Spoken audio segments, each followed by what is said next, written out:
我们接着来讲这一章，安莫安以知足。我们最安心的事情呢，没有大于知足啦。一个人如果满足，没有任何欠缺，我们觉得很自在，就不会起烦恼心。你看，知足的人是最富有的，知足的人是最幸福的。我知道我很满足了，我三餐有了，我能够听法，我能够拜佛，所有的亲朋好友，大家彼此互相鼓励，太幸福了，很知足。唯莫唯以多言。最危险的是什么？多言呐，话太多。有时候跟这个讲一讲，跟那个说一说，这个最可怕。可怕在哪里？不小心说溜了嘴呀，一句话别人听了不见得完全能接受啊。万一他听了不满意，就把你这些话又搬到另外一个地方去了。无形之中很多的误会，很多的是非就这么产生。如果你说的话是对大家有鼓励、有帮助，是正面的，大家给你鼓掌。但是有时候讲出来不中用啊，浪费时间啊，糟蹋大家的时间，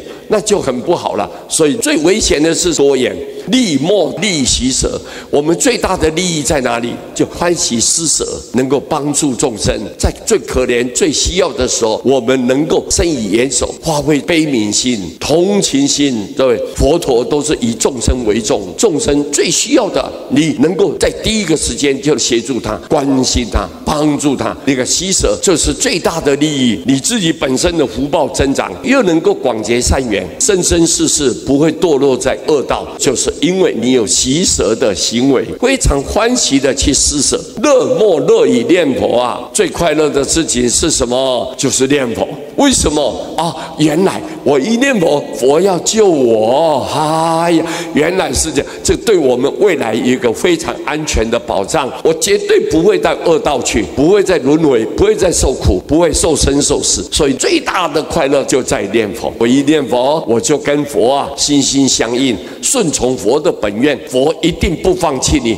永远就是要救度你。我们未来的道路是充满着一片喜乐，这是从念佛来的，因为佛是要救度念佛的众生。这样非常好听的一句话，对不对？谢谢大家，阿弥陀佛。